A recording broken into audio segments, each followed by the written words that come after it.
Good morning from Panhandle Outdoors, America's only daily outdoor TV show.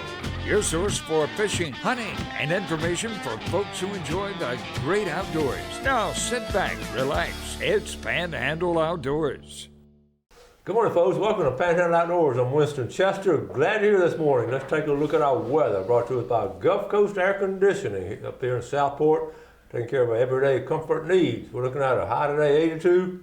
Low 61. It's been that 20-degree spread for about a week now. It's very comfortable if the humidity don't jump in there. Check this out. Water temperature has gone up another degree. It's actually 75.6. So in a week's time, it's going up 4 degrees. That's quite a strong current of warm water that we've had move through here if you study that closely. River readings brought to us by Mountain Dew. Get out and do. We're looking at the Apalachicola of Brunstown is reading right around 10 foot this morning. Got a good, slow, steady drop to it. The Choctahatchee at Caryville is reading about a 7.3, dropping down a little bit, but getting ready to level off some now.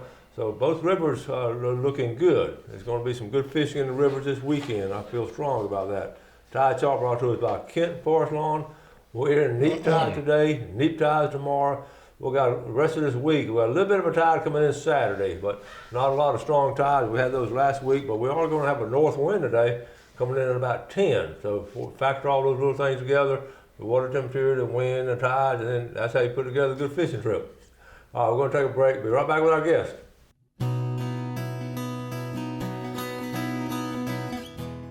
All right, welcome back, and look who's here this morning, Billy Grantham. Yeah, boy. Good morning. All the way down from Jackson County. Well, we got to get a report from what's going on up your way. So There's a lot of good stuff going on. A lot of good stuff. Finally, the old COVID's starting to wane. Folks getting their shots, and getting protected, and the fish are biting. Now, you say every morning you talk about it, it's fixing to get right. It's done got right, Winston. I'm telling you. That's good to hear. On the lake and on the river. That's good to hear. What about, what are they catching now? They're catching brim and shellcracker. On the river, it's still high a little bit, but it's dropping off. As you say all the time, it's fixing to get right. Them folks down at Howard's Creek and them folks down yonder on the other side of the river at White Oak Landing and Bloody Bluff and Kennedy Creek and all that, know they watching that river read when you give that thing out. And they know, as I've said before, when that thing gets a certain place, of course they're doing some of it now, but they're out in them trees, it's fixed to get where they can get up under them trees and whoop that thing up under there and pull him up out there. And those boys over in Choctahatchee River doing the same thing too. Yeah, it's getting that right. Same thing I saw. Yep. Chipotle River is the same way. You spat fish down that thing and all, but they've been catching them tight lining on that big river, tying off or anchoring off around the snag and just bump that thing on the bottom a little bit like that and you'll feel him. Getting those catfish? Well, brim and shellcracker, the swiftwater brim and them catfish. Well, you get a cat every now and then, but yeah. And on the lake up there, pitching up there around those reeds. But that brings up another topic. Jim Peacock, the county commissioner for Jackson County for my side, has told me with good information that they have talked to the county commissioners on the Georgia side of Lake Seminole. They've gotten together and got with the federal legislators, Neil Dunn, and those legislators on the Georgia side, the feds, congressmen, and began to try to get some talk going with the Corps of Engineers to apply on the budget side to get monies to begin to spray out in Lake Seminole to get some of them bulrushes, if you will, and that hydrilla beat back. It's really choking that lake. Is it getting worse and worse? Terrible. It's brilliant. It's wow. Nothing like it was 30, 35 years ago when I come to Sneed's. Yeah. You used to could fish from the bank. Yeah. You can't do that no more. Have they tried to do anything, or just overwhelming right now? No, they've done nothing. Oh, nothing. It takes money. They said they're asking for $2 million from the to Corps to be able to go in and do an eradication on the banks, and then ask for $1 million a year. Not that the county won't do it, but for the Corps to do it. Yeah. But they're asking Georgia and Florida together with their congressmen are working to get that done. That's interesting. It is. Now, would they actually pull them out machine-wise, or would they spray No, I them? think they'll spray it and kill it back. They've had great success in different places, and they know pretty much what will be successful, what they can spray and not kill the fish or the population in there. And I'll be honest with you, after looking at the data sheets at Appalachia, the duck harvest for ducks is way down what it was in the 80s. No kidding. That is so I'm telling unusual. There used to be some great duck hunting. It was. Seriously, great duck hunting up there. So you think that was the reason? Maybe? No, I don't know. I ain't nothing but an old poor boy. Well, but that's interesting. Are you looking at the data? You seeing what they're bringing in? I seen the paperwork that showed the duck population, and it ain't nothing but the fact that the lake is mulking up and getting so much mud on it, and you can't get to the sand because the old master put things into a cycle, drying out and flood. Yeah. You dry that old pond out, and it gets sandy, and vegetation grows up in it.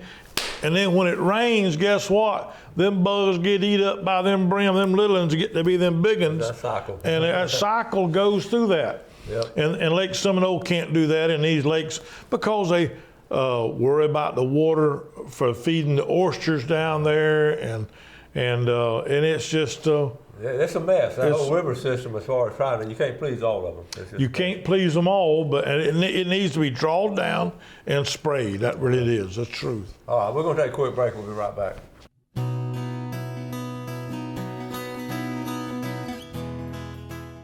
Okay, welcome back. Sit here with Billy Grantham, catching up on what's going on up there around Lake Seminole. One of the prized lakes in the southeast is Lake Seminole. When the Bassmasters first started, that's one of the first places they had their bass tournaments, and it was Jack Wingate's Lodge, and got a lot of history there. And we talk about it often, Lake Seminole, and you're right there around it. So, what else is going on? Well, they still have tournaments there. The local places, just like the not so serious we all have up at Deer Point, they have them right there in Sneed's, and it's very popular.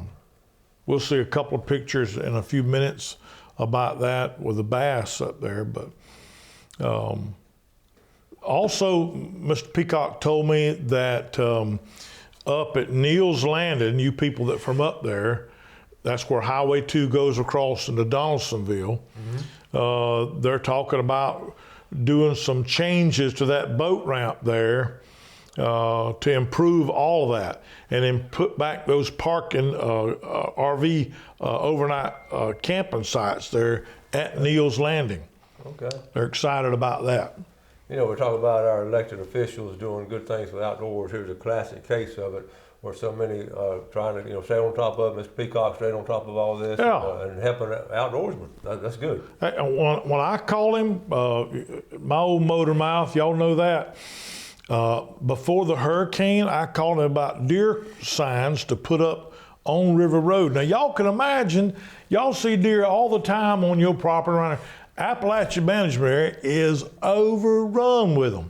And there is River Road going up their side of it, and cars up and down that road all the time. Man, they mama come up. He told me, I think last year, that was just a sampling. They had picked up over 250 carcasses to dispose of, and that was just a tip of the iceberg. They've been hit by cars. Oh my goodness! And then I've just in the last month, I've seen 3 on River Road. Just this last month, been hit. But so the population is high, but our insurance is higher because of that. I do believe. I believe it is. Yeah. I thought about that. What about turkey season? How's it going up there? Appalachia didn't go real well. There's not a lot of turkeys in Appalachia Management. There are some, but there's not a lot. There are other areas that are, and they're making a comeback, as we've said before, piece by piece, because people are learning with conservation and they're getting better educated about that, and it's improving. I'll say. There are other areas of wildlife management areas that have got a high turkey population. I'm not going to mention it.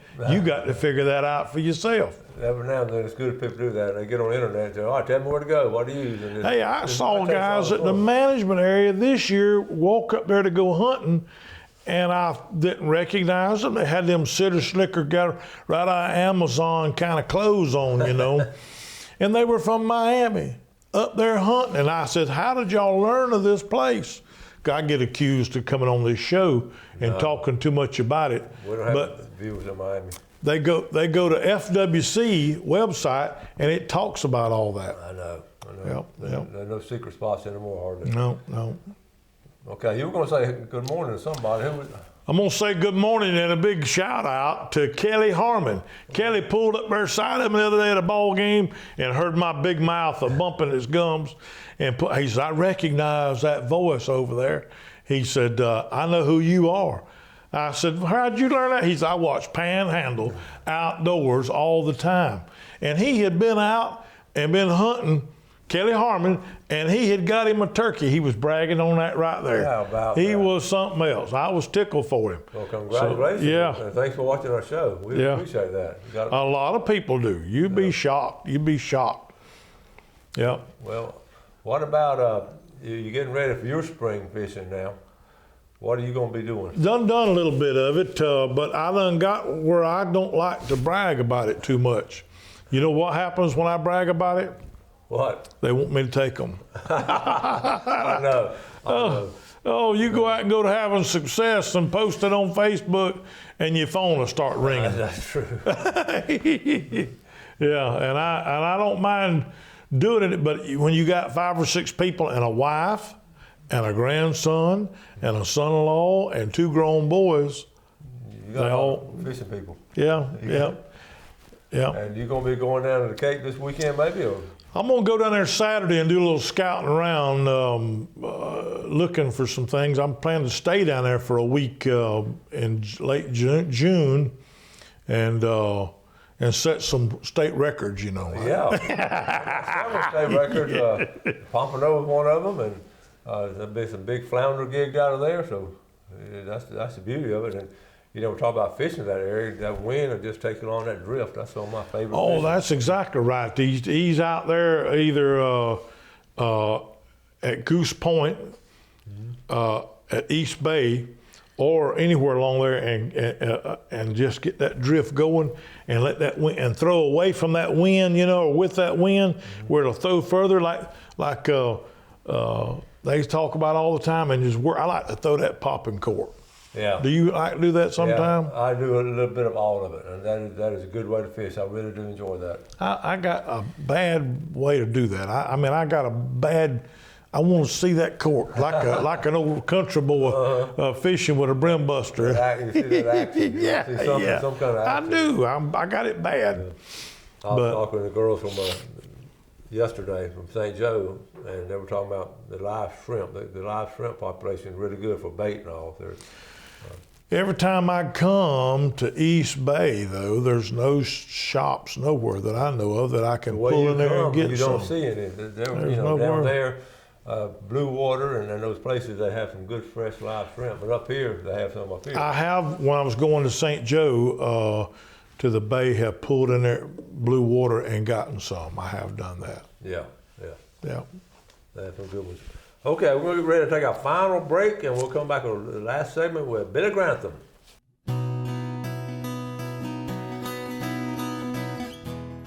Okay, welcome back. Let's take a look at our fishing game time today, brought to us by Blue Water Outriggers in Port St. Joe, home of the live bait. Okay, looking at 9:21, 11:21 this morning and tonight, 9:48 to 11:48.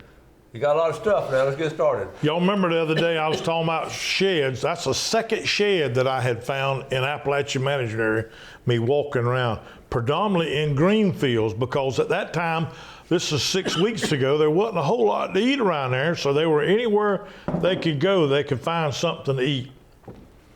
All right, fishing. Oh, that's a nice Some fish. of y'all get to scratching. That is Johnny Johnson and Christy Winkle right there. They give me permission to show them off. They've been fishing on where? Lake Seminole. Look at those. That's a healthy looking fish. Yeah.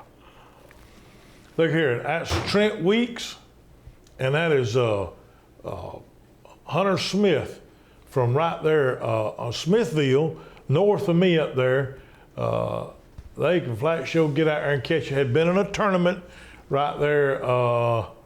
I'm not sure. I have to look at that boat ramp and figure that out, but where that was at. But they do a lot of fishing all over that country around up there. I think y'all seen that picture, Winston, the other day. Yeah. But it was so pretty with the turkey and That was good. That's a good looking picture. and buckshot right there. That's y'all saw him on the show last. I think the end of early May last year. Him and Alex doing turkey. He had some success, limited out this year, and got him a turkey and bragging about it. Yes, sir. And there's Alex, his brother. He limited out, and he's called up a couple of turkeys for some fellers, like Matthew does. People get you permission to go hunt their land, then you say, "Well, I'll call you up a turkey." There you go.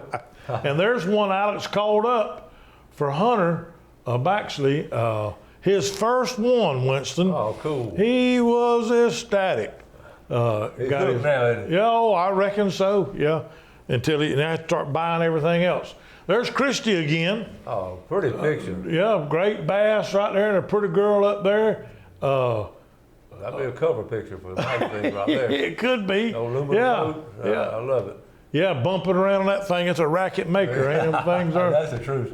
Yeah, but she knows she likes to do all of it: deer hunt, duck hunt. Well, next time you come down, bring her down here with you, and we'll get some of the We'll bring female her. viewers. I was going down Howell Road the other day, and I know there's some turkeys around in that area, in that vicinity, and looked over and that hen was in the dirt, dusting. You know how they'll get in there and work to help keep them mites and bugs off of them? She was flopping around in that stuff, and I had to turn around and come back, and I got the picture. That's a good picture. Yeah. Come back. And then she got up, as soon as I got to get in the picture, she got up, went off into the thicket right there. And That's cool. yeah, I thought that was a big deal. Hunter Barnes. Hunter has had good success in Appalachia deer hunting during bow season and gun season. That rascal can do a little all of it right there. But there's a little old small, dried up, rinky-dinky little old bass he got. That is a fine one. Yep, he done good, and he has a lot of success at a lot of things. We raise them that way. Going up River Road the other day, and I saw that thing. I couldn't remember what the law was about them soft shell turtles, if that was legal, because I'd love to split him open and cut him up and made turtle stew out of him. Them things is good, but I didn't know if it was legal or not, and I just left him alone. Ooh. Y'all saw that the other day. Y'all keep your eyes out at these yard sales and find me a fishing rod that matches that hook right there. He's gonna be a winch. Where did she find that? I don't know. I saw that thing posted and I'd love to have had that thing. But I'd love to see a fish that's been caught by it myself. Oh my goodness. It'd be a whale. Ooh. I won't say much more about that. I'm not gonna say who caught it. But they look healthy. Yeah, that's what you call a mess there, Winston. Yes, makes you glad you got a fish scaler at the house. Shh, that's a different mess. That's not the same mess of That's fish. not that one clean? Look here, if we had the grill going, Jeff, can you fry cornbread? There you go. We'd have that going right there, and we'd go to calling folks up here. That's right. Y'all remember the acorns that I've showed on the show and brought to Winston a few times? Well, I went to planting them, and that's just a small sample of what I've got come up. Swamp chestnut oak. Swamp chestnut oak. They got them big old acorns. They're less tannin, and deer love them above red oaks and others like that. But they're coming up like that. I'm going to sell me some of them. You going to start selling some of these? I am. I'm going to sell some of them. Well, you let us know, and I guarantee you'll sell out. Just let I believe I will. Yeah. I've already got some taller than that by far. I want those 5 right there, those 6. Yeah. They love swampy, low land. They don't mind occasionally even getting flooded. So if you got a place like that on your hunting, is the thing to get. Big shout out, happy birthday to Bryson Everett. Look at that. Bryson Everett. That's when he was a little bitty feller. He's a big old feller now. I'm just showing that picture because He's outdoorsman. that's Panhandle outdoors, sure enough. Huh? You can tell he crawled around down there to get that thing somewhere. But guess what? There he is now, just turned 15 years old from right there in Sneeze. Another possum? Another possum. Here he is at 15. That's a country boy right there, country cousin. I love it. Sure enough.